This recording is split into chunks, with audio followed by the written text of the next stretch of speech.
Hello and welcome to another episode of Journey Through the Bible in 1 year, supported by the Mount Hope Community Christian Reformed Church.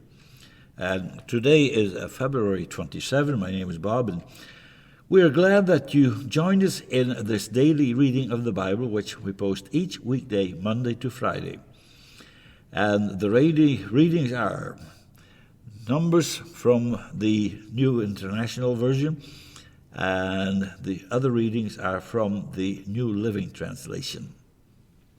And today's readings are from Numbers 1 and 2, and Psalm 64, and Hebrews 11.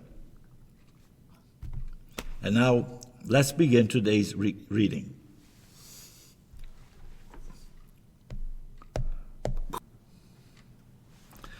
Numbers 1. The Lord spoke to Moses in the tent of meeting in the desert of Sinai on the first day of the second month of the second year after the Israelites came out of Egypt.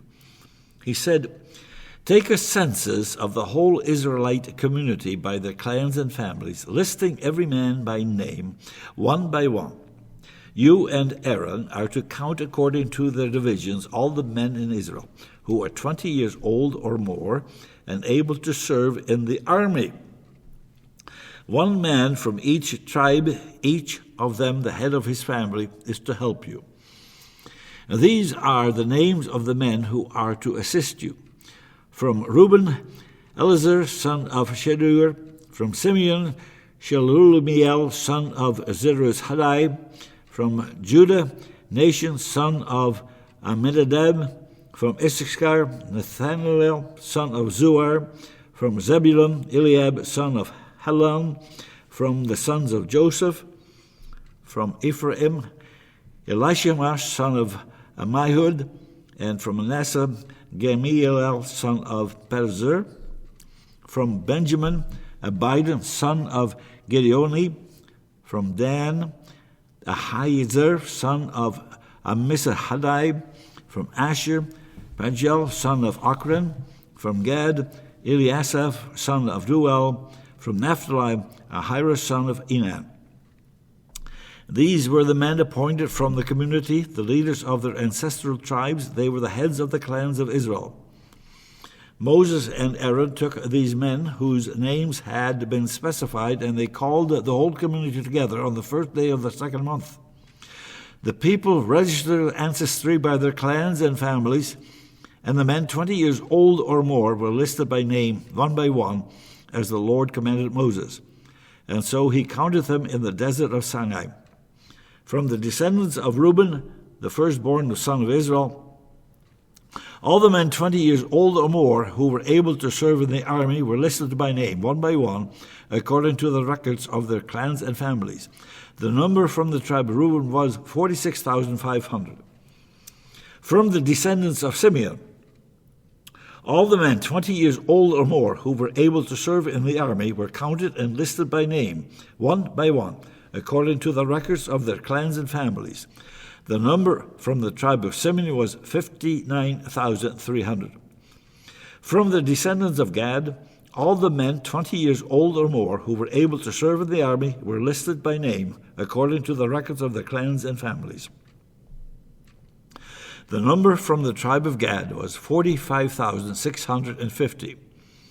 From the descendants of Judah, all the men 20 years old or more who were able to serve in the army were listed by name, according to the records of their clans and families. The number from the tribes of Judah was 74,600. From the descendants of Issachar, all the men 20 years old or more who were able to serve in the army were listed by name, according to the records of their clans and families. The number from the tribe of Issachar was 54,400. From the descendants of Zebulun, all the men 20 years old or more who were able to serve in the army were listed by name according to the records of their clans and families. The number from the tribe of Zebulun was 57,400.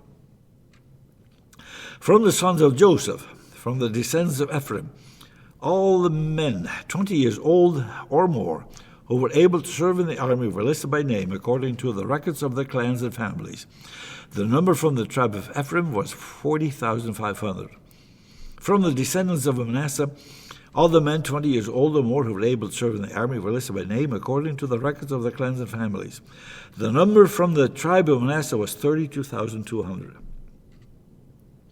From the descendants of Benjamin, all the men 20 years old or more who were able to serve in the army were listed by name according to the records of their clans and families. The number from the tribe of Benjamin was 35,400. From the descendants of Dan, all the men 20 years old or more who were able to serve in the army were listed by name according to the records of their clans and families. The number from the tribe of Dan was 62,700. From the descendants of Asher, all the men 20 years old or more who were able to serve in the army who were listed by name according to the records of their clans and families, the number from the tribe of Asher was 41,500. From the descendants of Naphtali, all the men 20 years old or more who were able to serve in the army were listed by name according to the records of the clans and families. The number from the tribe of Naphtali was 53,400. These were the men counted by Moses and Aaron, and the 12 leaders of Israel, each one representing his family. All the Israelites 20 years old or more who were able to serve in Israel's army were counted according to their families. The total number was 603,550. The ancestral tribe of the Levites, however, was not counted along with the others. The Lord had said to Moses, "You must not count the tribe of Levi or include them in the census of the other Israelites. Instead, appoint the Levites to be in charge of the tabernacle of the covenant law, over all its furnishings and everything belonging to it. They are to carry the tabernacle and all its furnishing. They are to take care of it and encamp around it. Whenever the tabernacle is to move, the Levites are to take it down, and whenever the tabernacle is to be set up, the Levites shall do it. Anyone else who approaches it is to be put to death. The Israelites are to set up their tents by divisions, each of them in their own camp, under their standard. The Levites, however, are to set up their tents around the tabernacle of the covenant, so that my wrath will not fall on the Israelite community. The Levites are to be responsible for the care of the tabernacle of the covenant law." The Israelites did all this just as the Lord commanded Moses.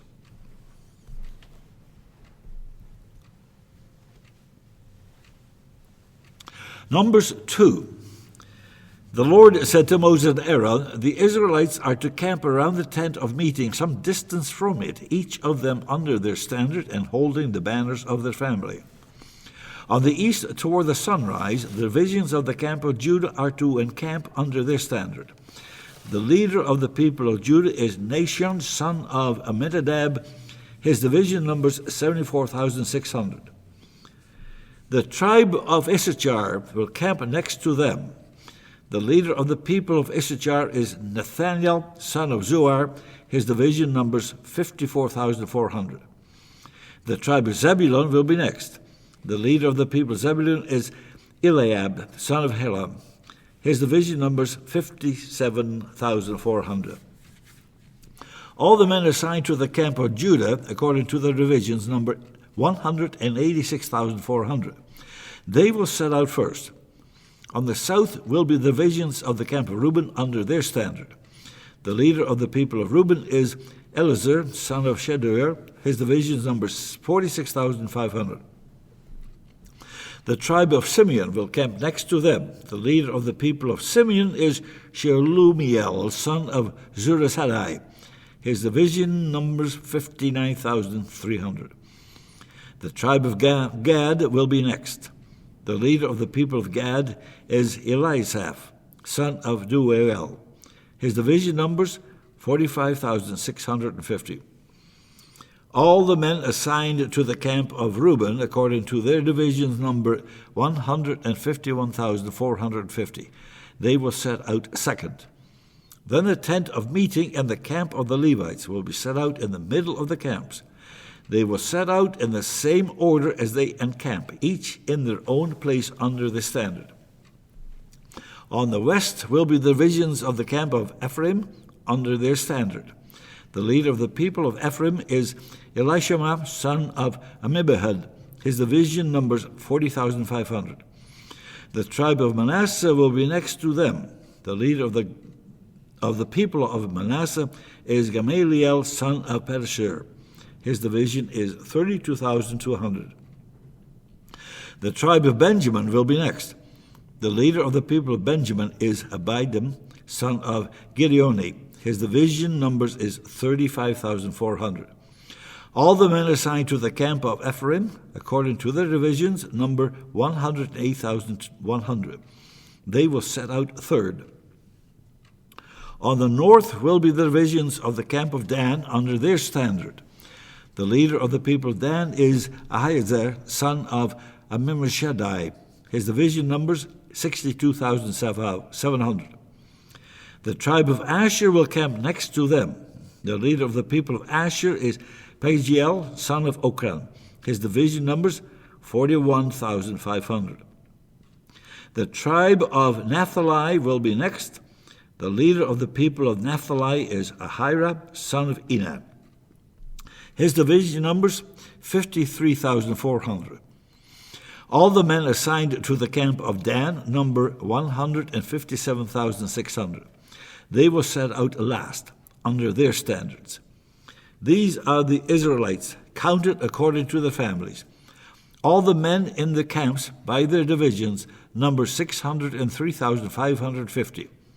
The Levites, however, were not counted along with the other Israelites, as the Lord commanded Moses. So the Israelites did everything the Lord commanded Moses. That is the way they encamped under the standards, and that is the way they set out, each of them with their clan and family.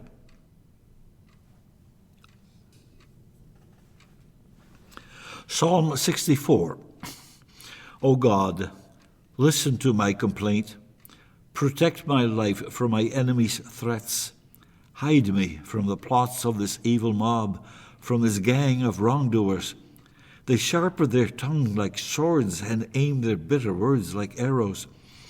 They shoot from ambush at the innocent, attacking suddenly and fearlessly.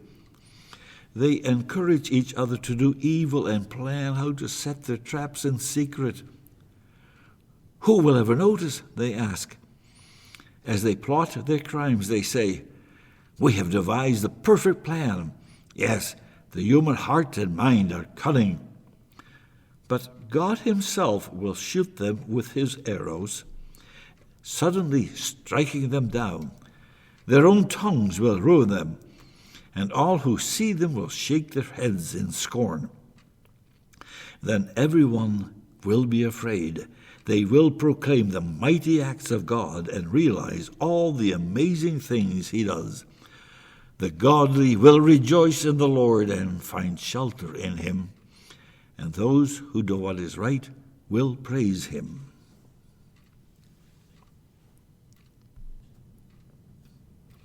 Hebrews 11. Faith shows the reality of what we hope for. It is the evidence of things we cannot see. Through their faith, the people in days of old earned a good reputation. By faith, we understand that the entire universe was formed at God's command, that we now see did not come from anything that can be seen.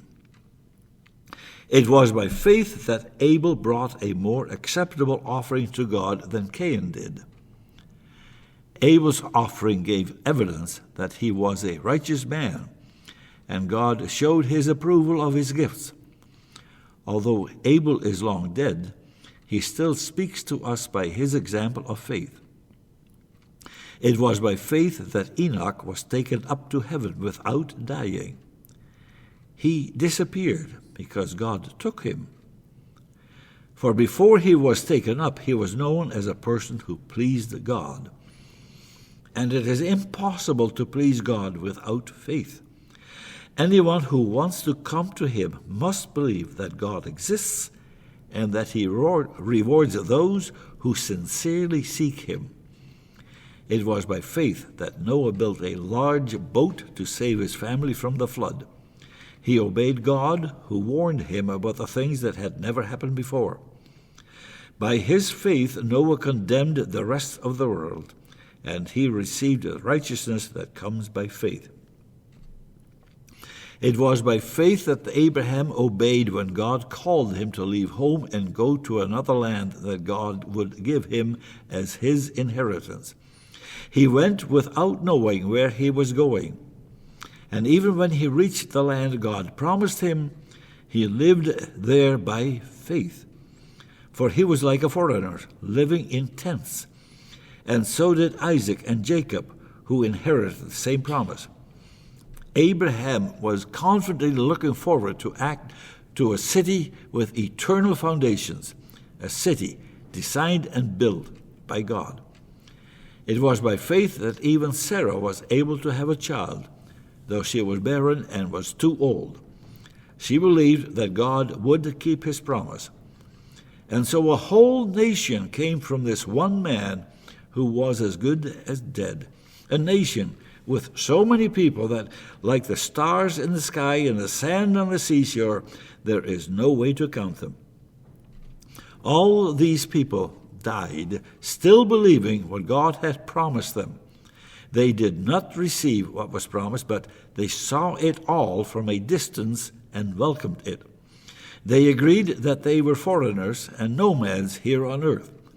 Obviously, people who say such things are looking forward to a country they can call their own. If they had longed for the country they came from, they could have gone back. But they were looking for a better place, a heavenly homeland. And that is why God is not ashamed to be called their God, for he has prepared a city for them. It was by faith that Abraham offered Isaac as a sacrifice when God was testing him. Abraham, who had received God's promises, was ready to sacrifice his only son, Isaac, even though God had told him, "Isaac is the son through whom your descendants will be counted." Abraham reasoned that if Isaac died, God was able to bring him back to life again. And in a sense, Abraham did receive his son back from the dead. It was by faith that Isaac promised blessings for the future to his sons, Jacob and Esau. It was by faith that Jacob, when he was old and dying, blessed each of Joseph's sons and bowed in worship as he leaned on his staff. It was by faith that Joseph, when he was about to die, said confidently that the people of Israel would leave Egypt. He even commanded them to take his bones with them when they left. It was by faith that Moses' parents hid him for 3 months when he was born. They saw that God had given them an unusual child, and they were not afraid to disobey the king's command. It was by faith that Moses, when he grew up, refused to be called the son of Pharaoh's daughter. He chose to share the oppression of God's people instead of enjoying the fleeting pleasures of sin. He thought it was better to suffer for the sake of Christ than to own the treasures of Egypt, for he was looking ahead to his great reward. It was by faith that Moses left the land of Egypt, not fearing the king's anger. He kept right on going because he kept his eyes on the one who is invisible. It was by faith that Moses commanded the people of Israel to keep the Passover and to sprinkle blood on the doorposts so that the angel of death would not kill the firstborn sons. It was by faith that the people of Israel went right through the Red Sea as though they were on dry ground. But when the Egyptians tried to follow, they were all drowned. It was by faith that the people of Israel marched around Jericho for 7 days, and the walls came crashing down. It was by faith that Rahab, the prostitute, was not destroyed with the people in her city who refused to obey God, for she had given a friendly welcome to the spies. How much more do I need to say? It would take too long to recount the stories of the faith of Gideon, Barak, Samson, Jephthah, David, Samuel, and all the prophets.